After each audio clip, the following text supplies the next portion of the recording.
ಎಲ್ಲರಿಗೂ ನಮಸ್ಕಾರ. ಪುತ್ತೂರು ಸೀಮೆಯ ಅಧಿಪತಿ ಮಹತೋಬಾರ ಶ್ರೀ ಮಹಾಲಿಂಗೇಶ್ವರ ದೇವಸ್ಥಾನದ ವಠಾರದಲ್ಲಿರುವಂತಹ ಶ್ರೀ ಶಾರದಾ ಭಜನಾ ಮಂದಿರಕ್ಕೆ 89ನೇ ವರ್ಷದ ಶಾರದೋತ್ಸವದ ಸಂಭ್ರಮ ಇದೇ ಬರುವ 15ನೇ ತಾರೀಕಿನ ಆದಿತ್ಯವಾರದಿಂದ 24 ತಾರೀಕಿನ ಮಂಗಳವಾರದ ತನಕ ಬಹಳ ವಿಜೃಂಭಣೆಯಿಂದ ಸಾರ್ವಜನಿಕ ಭಗವದ್ಭಕ್ತರ ಸಹಕಾರ ಪ್ರೋತ್ಸಾಹದೊಂದಿಗೆ ನಡೆಯಲಿಕ್ಕಿದೆ. ಶಾರದಾ ಮಾತೆಯನ್ನು ಜಗತ್ತಿನಲ್ಲಿ ವಿಶೇಷ ರೀತಿಯಲ್ಲಿ ಆಚರಣೆ ಮಾಡುವಂಥ ಕ್ರಮ ಇದೆ. ಯಾಕಂತ ಕೇಳಿದರೆ, ಶಾರದೆ ಕಾಶ್ಮೀರದ ಪುರವಾಹಿನಿ ಅಂತ ಶಬ್ದ ಪ್ರಯೋಗವನ್ನು ಮಾಡ್ತಾರೆ. ಜೊತೆಯಲ್ಲಿ ವಿದ್ಯಾ ವಾಚಸ್ಪತಿ ಅಂತ ಹೇಳ್ತಾರೆ. ಶಾರದೆಯನ್ನು ಬಿಟ್ಟು ಬೇರೆ ದೇವಿಗಳಿಲ್ಲ ಅಂತ ಹೇಳ್ತಾರೆ. ನಾನು ಯಾಕೆ ಇದನ್ನು ಹೇಳ್ತಾ ಇದ್ದೇನೆ ಅಂತ ಕೇಳಿದರೆ, ಶಾರದೆ ಅಂದರೆ ಅದು ದೇವಿಯ ಸ್ವರೂಪ. ಅದು ಕಟೀಲಿನ ದುರ್ಗಾಪರಮೇಶ್ವರಿ ಇರ್ಬೋದು, ಅಥವಾ ಹೊರನಾಡು ಕಳಸದ ಅನ್ನಪೂರ್ಣೇಶ್ವರಿ ಇರ್ಬೋದು, ಕೊಲ್ಲೂರಿನ ಮೂಕಾಂಬಿಕೆ ಇರ್ಬೋದು, ಅಥವಾ ಶೃಂಗೇರಿಯ ಶಾರದೆ ಇರ್ಬೋದು, ಮೈಸೂರಿನ ಮಹಿಷಮರ್ದಿನಿ ತಾಯಿ ಚಾಮುಂಡೇಶ್ವರಿ ದೇವಸ್ಥಾನ, ಎಲ್ಲ ಹೆಸರುಗಳು ಬೇರೆ ಇದ್ದರೆ ಎಲ್ಲವೂ ದೇವಿಯ ಅವತಾರಗಳೇ. ಆ ನಿಟ್ಟಿನಲ್ಲಿ ನಾವು ಶಾರದಾ ಮಾತೆಗೆ ವಿಶೇಷವಾಗಿರತಕ್ಕಂಥ ಪೂಜೆಯ ಜೊತೆಗೆ ಗೌರವವನ್ನು ಸಲ್ಲಿಸುವಂಥದ್ದು ನಮ್ಮ ಹಿರಿಯರಿಂದ ಬಂದಂತು. ಅಷ್ಟೇ ಏನು ಹೇಳಿದರೆ, ನಂಬಿದವರಿಗೆ ಹಿಂಬನ್ನು ಕೊಡುವಂಥ ಒಂದು ಕೃಪಾಕಟಾಕ್ಷ ಕೊಡುವಂಥ ದೇವಿ ಅದು.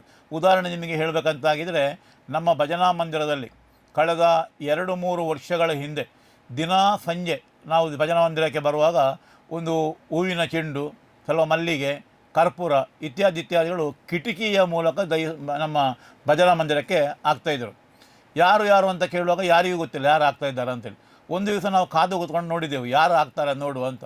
ನೋಡುವಾಗ ಒಬ್ಬ ಬಾಯಿ ಬರದ ಮೂಕ ವ್ಯಕ್ತಿ ದಿನಾಲು ತಂದು ಅದಕ್ಕೆ ವ್ಯವಸ್ಥೆಯನ್ನು ಮಾಡಿಕೊಳ್ತಿದ್ದು. ಕಡೆಗೆ ನಾವು ಅವರಲ್ಲಿ ಮಾತಾಡುವಾಗ ಅವರು ಹೇಳಿದರು, ನನಗೆ ಬಾಯಿ ಬರೋದಿಲ್ಲ, ಅದಕ್ಕೋಸ್ಕರ ನಾನು ಆಗ್ತಾ ಇದ್ದೇನೆ ಅಂತೇಳಿ. ಆನಂತರ ಅವರು ಹೋದರು.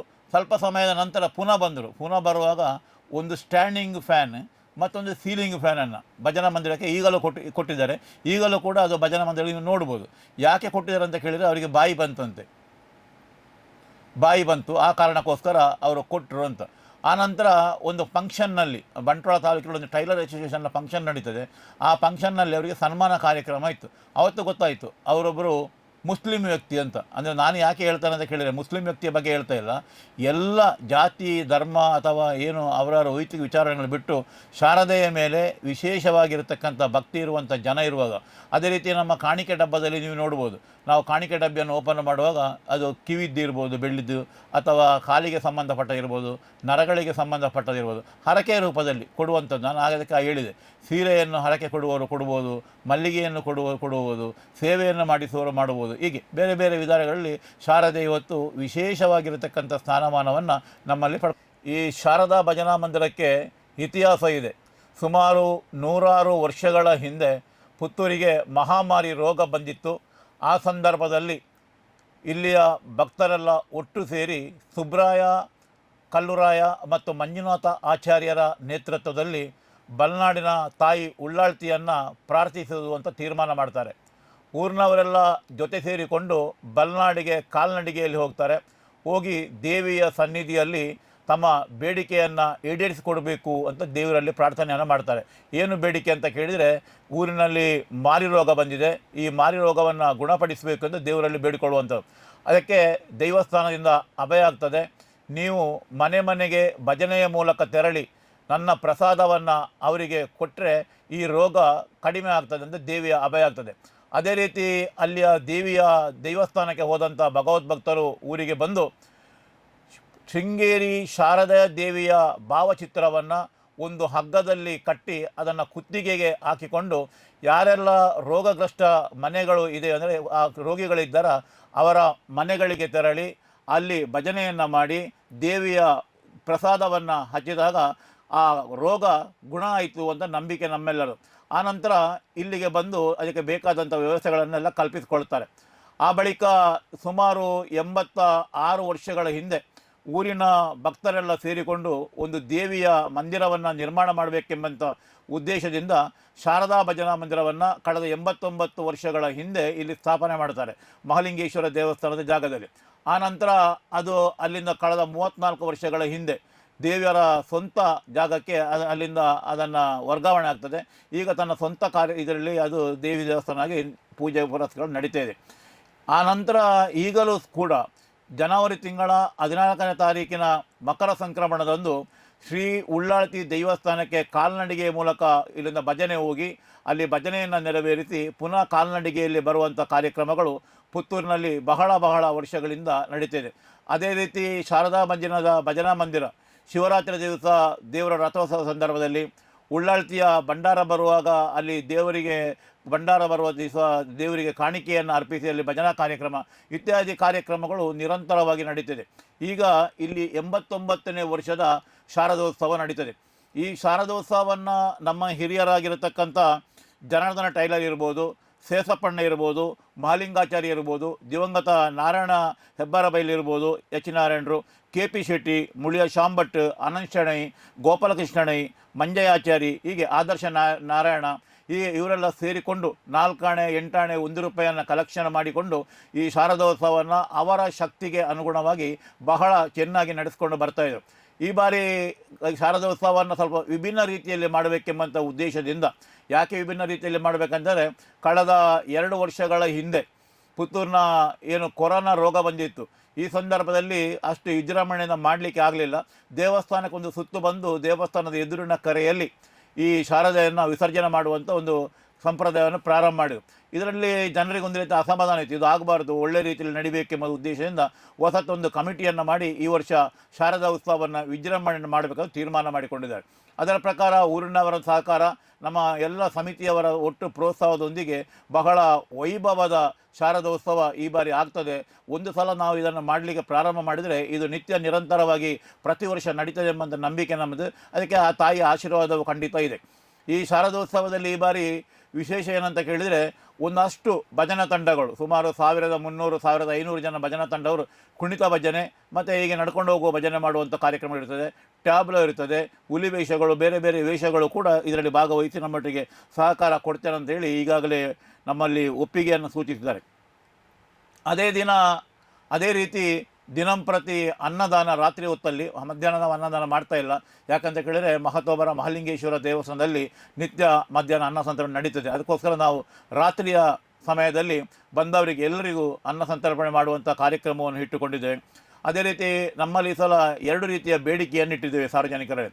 ಒಂದು, ಪುತ್ತೂರಿನಲ್ಲಿ ಶಾರದೋತ್ಸವಕ್ಕೆ ಸಂಬಂಧಪಟ್ಟಾಗೆ, ಅಂದರೆ ದಸರಾಕ್ಕೆ ಸಂಬಂಧಪಟ್ಟ ಹಾಗೆ ಯಾರೆಲ್ಲ ವೇಷವನ್ನು ಹಾಕ್ತಾರೆ, ಅದು ಯಾವುದೇ ವೇಷಗಳಿರ್ಬೋದು, ಕರಡಿಯ, ಸಿಂಹವ ಅಥವಾ ಪೇಪರ್ ಮಾರುವ ವೇಷವ, ಯಾವುದೇ ವೇಷಗಳಿದ್ದರೂ ಕೂಡ ಅವರು ಭಜನಾ ಮಂದಿರಕ್ಕೆ ಬರಬೇಕು, ನಿರಂತರವಾಗಿ ಸಂಪರ್ಕ ಇಟ್ಟುಕೊಳ್ಬೇಕು.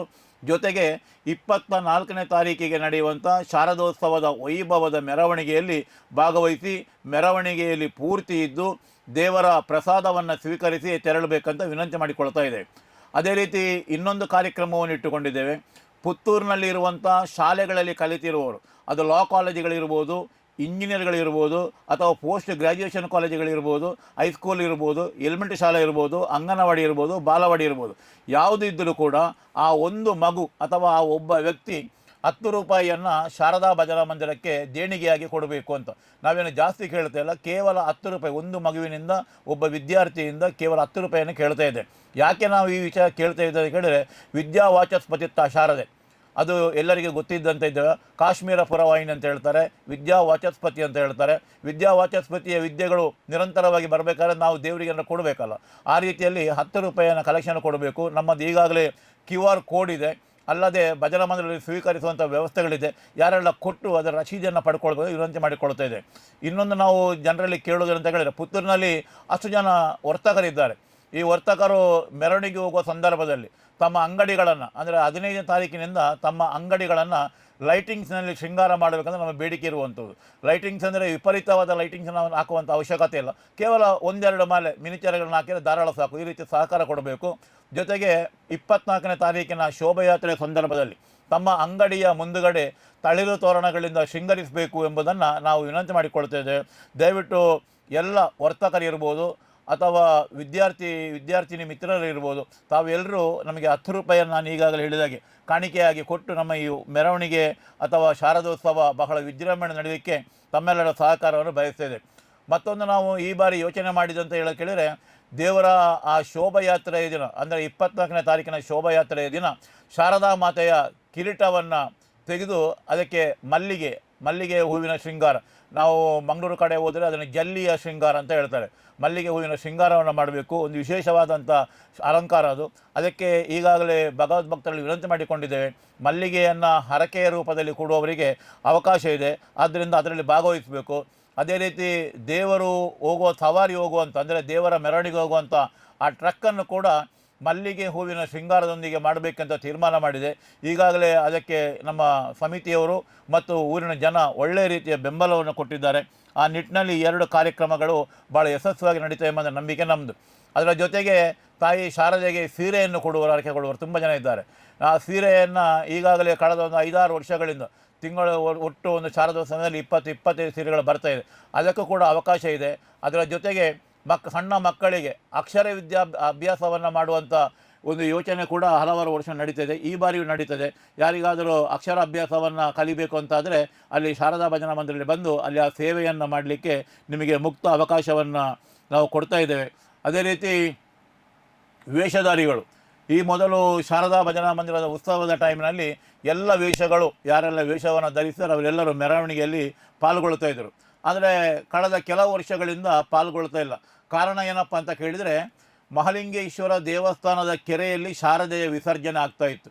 ಆದರೆ ಅನಿವಾರ್ಯ ಕಾರಣಗಳಿಂದ ನಮ್ಮ ಪ್ರಶ್ನೆ ಚಿಂತನೆಯಲ್ಲಿ ಕಂಡು ಬಂದಾಗೆ ಅಲ್ಲಿ ಶಾರದೆಯ ವಿಸರ್ಜನೆಯನ್ನು ಮಾಡಬಾರ್ದು, ಅಂದರೆ ಶಾರದೆ ಅಂತೆಲ್ಲ ಯಾವುದೇ ವಸ್ತುಗಳನ್ನು ವಿಸರ್ಜನೆ ಮಾಡಬಾರ್ದು, ಜೊತೆಗೆ ಕೆರೆಯಲ್ಲಿ ಸ್ನಾನ ಮಾಡುವಾಗಿಲ್ಲ ಎಂಬಂಥ ಒಂದು ಪ್ರಶ್ನೆ ಚಿಂತನೆಯಲ್ಲಿ ಕಂಡು ಬಂದಾಗೆ ಅಲ್ಲಿ ಆಡಳಿತ ಮಂಡಳಿ ತೆಗೆದುಕೊಂಡ ತೀರ್ಮಾನಕ್ಕೆ ನಾವೆಲ್ಲ ಬದ್ಧರಾಗಿ ಆ ಶಾರದೆಯನ್ನು ಅಥವಾ ಗಣಪತಿ ವಿಸರ್ಜನೆಯನ್ನು ಬೇರೆ ಬೇರೆ ಕಡೆಗಳಲ್ಲಿ ಮಾಡಲಿಕ್ಕೆ ಪ್ರಾರಂಭ ಮಾಡಿದೆ.